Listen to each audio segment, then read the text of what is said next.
My mission is simple, to make you money. I'm here to level the playing field for all investors. There's always a bull market somewhere, and I promise to help you find it. Mad Money starts now. Hey, I'm Cramer. Welcome to Mad Money. Welcome to Cramer. Other people and my friends, I'm just trying to make you some money. My job is not just to entertain you, but to educate and teach you. So call me at 1-800-743-CNBC or tweet me at Jim Cramer. We are caught in a foot race right now between the forces of inflation and the forces of deflation. In a field littered with not so hot quarters, botched supply chains, broken quarantines, and above all, higher interest rates, that is the setting. Yep, the race continued today. Deflation caught up a bit, allowing the Dow to gain 273 points, S&P climbed 0.69%, and then Nasdaq advanced 0.75%. But inflation is still winning the darn race. But we do have to look for anything that suggests we could someday get these problems under control, don't we? Because that's the only thing that will stop the Federal Reserve from pummeling the economy with a rapid series of rate hikes that we all fear, which makes it so we feel that this rally is doomed.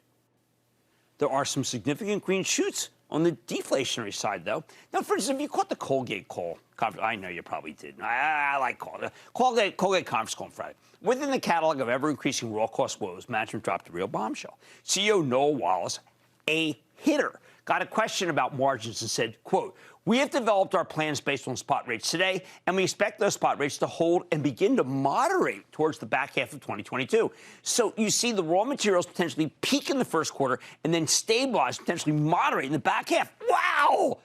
Holy cow, this is the kind of statement that's totally antithetical to all the hand-wringing we've been hearing from the food and consumer packaged goods inflation companies. Well, no one is thinking that raw costs are peaking other than Colgate. But then again, Colgate is that he's the head of one of the largest consumer product companies in the world. He's not a dope. He knows something. Hey, how about the semi shortage, right? Semiconductors.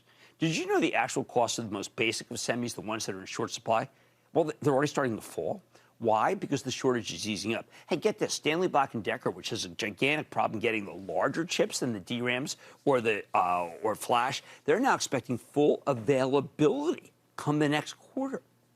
Now, we all know our port congestion problems are still the bane of our existence. Stanley Black & Decker thinks they may be worsening.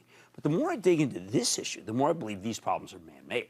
Europe's putting port congestion behind it. I don't know if you saw the big numbers that we got from the continent. The large port owners and shippers are working with very powerful unions to get things moving again much faster than we are. Why can't we do the same? Why can't President Biden knock some heads and start getting back cargoes, the ones that are just sitting out there, unloaded 24/7? America has the weakest unions of nearly any developed country. If the Netherlands can get the longshoremen to cooperate, so can we, even as ours, the longshoremen, are notoriously tough. This weekend, I went to one of the best restaurants I know in the town I live in. My wife ordered the bacon cheeseburger. They had no bacon. No bacon? Was it the Soviet Union? Sure enough, there's a bacon shortage nationwide. Now, I don't want to get political, but those in the industry tell me that it stems from another man-made act, the invalidation of a Trump edict that allowed hog slaughter plants to run without speed limits. First, I do not blame the United Food and Commercial Workers Union for taking the U.S. Department of Agriculture to court and winning. Who wants to work even harder in a slaughterhouse? I'm just pointing out that there's nothing inevitable about the bacon shortage. It's man-made. It can be unmade. You want fewer trucking delays and less pressure to find drivers? Then lighten up on the federal safety rules put into place a year and a half ago. They limited driver times for safety. I personally would prefer safety. But if you're more terrified of inflation than sleepy truck drivers, straightforward fix. You want lower energy costs? Then all you need to do is to allow the natural gas that's trapped in the middle of the country to get to the Northeast, where we still use oil. But it's almost impossible to get permits for new pipelines, so it's not going to happen. Man-made. We have tremendous factory absenteeism because of COVID or the fear of COVID. I get that. I got COVID. But the fact is we have a totally chaotic, dysfunctional system in this country where the FDA, NIH, and CDC are almost always at odds. We have all sorts of rules that make no sense, and we have human resources departments running programs that should be administered by public health personnel. How do I know this? Okay, again, go to the conference calls. The biggest beer importer to this country is Constellation Brands. They've been able to meet all the demands from Modelo and Corona, which are incredibly fast-selling despite COVID. Now, how can they not be knocked back by absenteeism? Haven't they been crushed by COVID quarantines? No, because Constellation was smart enough to bring in actual medical professors. They've got doctors in their factories down in Mexico. Constellation didn't see COVID as a human resources issue. They recognized it as a health issue. So they came up with a health solution. And guess what? With doctors in the factory, 99% attendance, no missed shipments. Can you imagine that in this country? As I peel the layers off the rising prices, I keep finding deliberate rules and processes that are safer and cleaner and less authoritarian than anywhere else, but also promote inflation in a seriously negative way. At the same time, if you want to reshore manufacturing, make things better, end the supply chain woes, you have to build from the ground up. And we simply don't have capacity to build all the machinery we need because wages in the United States are just too expensive. Our companies are not going to do it unless it's subsidized by the government. So far, that hasn't happened. You want to make this stuff elsewhere if you want to save money. And even if you factor in the cost of cargo delays, it's still more expensive to make it here. Now, the chief reason why people believe the rate hikes must come fast and furious lies in the body of all the conference calls. See, so many companies saw such large raw cost increases last quarter that now they have no choice but to pass these costs on to you, their customers, by raising prices now and raising prices the whole quarter. And those price hikes are hitting you now. When you go to any store or restaurant in the next 2 months, you're going to see substantially higher prices. Yes, you are, as branded products try to catch up with what we lost from higher raw costs. Now, some oil companies will start pumping more to take advantage of the higher prices. That could cap oil, something we covered last night, off the charts. But most of the major oil producers have remained disciplined.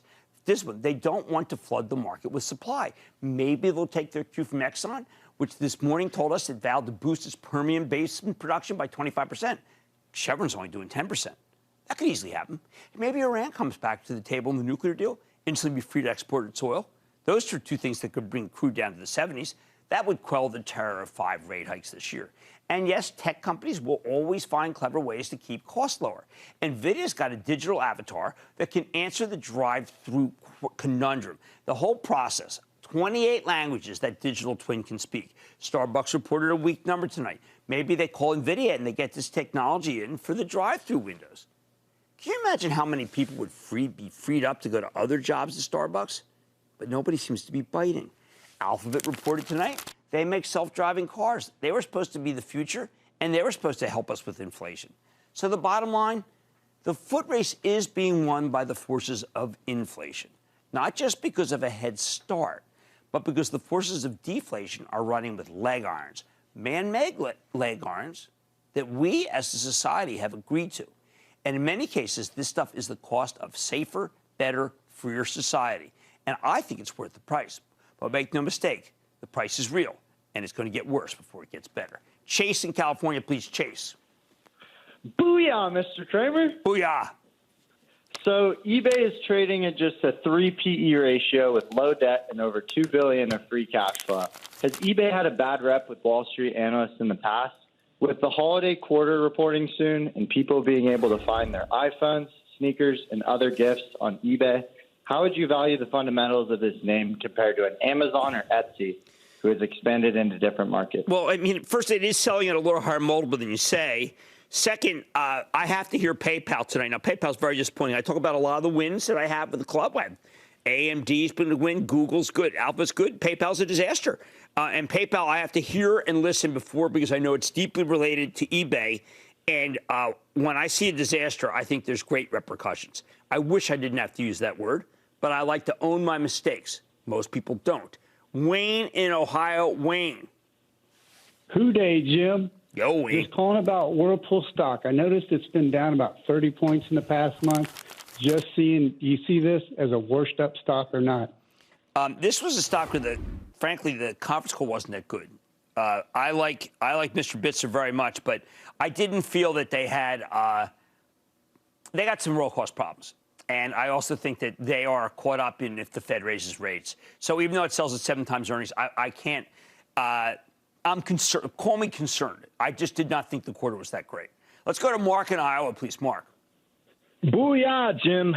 I'm a young new investor, and I just want to thank you for all your help and guidance in learning the market. My question is about Zillow, ZG. I know they went down a lot in November due to that house flipping issue, but I was wondering what you think of the stock.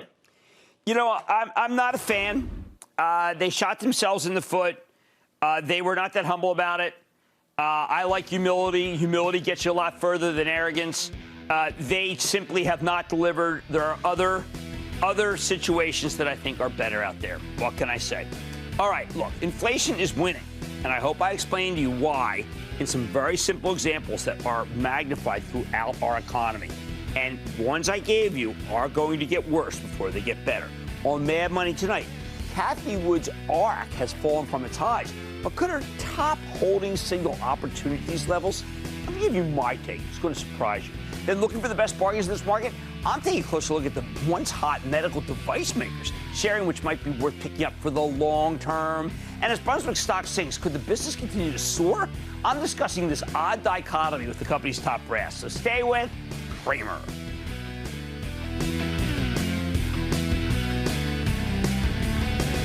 Don't miss a second of Mad Money. Follow @Jim Cramer on Twitter. Have a question? Tweet Cramer. #MadTweets. Send Jim an email to madmoney@cnbc.com or give us a call at 1-800-743-CNBC. Miss something? Head to madmoney.cnbc.com.